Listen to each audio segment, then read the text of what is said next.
Hey, y'all, it's Friday neighborhood Rock and Robin. I was talking to my wife there, and I was recalling a conversation I had with someone about, yeah, I'm trying to help so-and-so, turn their life around and whatnot, and I'm asking God to fill in all the gaps and cracks. Let me tell you why that was wrong for them to say that. At some point in my childhood, my father had a bricklaying business. And while I wasn't a bricklayer, I was just a laborer working with him in the summer in between school. The bricklayers did the heavy lifting. They lifted the brick. And they put the brick in place. The only thing that I was left to do was to go along behind them after they finished the wall and clean up the joints. Get all the excess mortar out of the way before it's set up, to leave you with that beautiful aesthetic appeal that you have on your brick home right now. We don't need God to fill in the cracks and the gaps and the joints.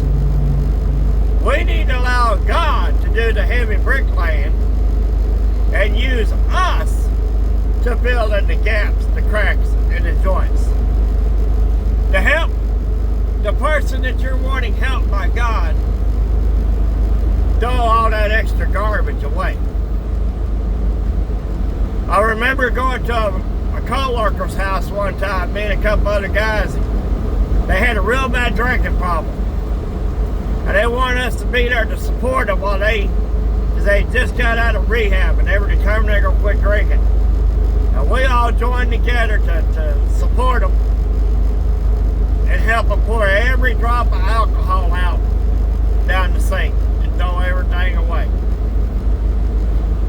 While he's still a recovering alcoholic, he was no longer a drinking alcoholic. That's the key. In that, as long as we could help him get the garbage out of his life, we knew that we could help keep him from relapsing. When we try to do the heavy lifting and let God fill in the gaps, well, we don't stand much of a chance. So don't use God as the gap filler. Use Him as the one that makes the gaps.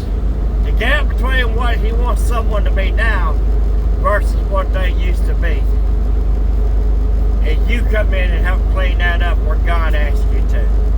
If God ain't leading it, don't even try it. Been your friendly neighborhood Rock and Rob. Y'all remember what I want to say? Just announce of Jesus, save East Side Soul.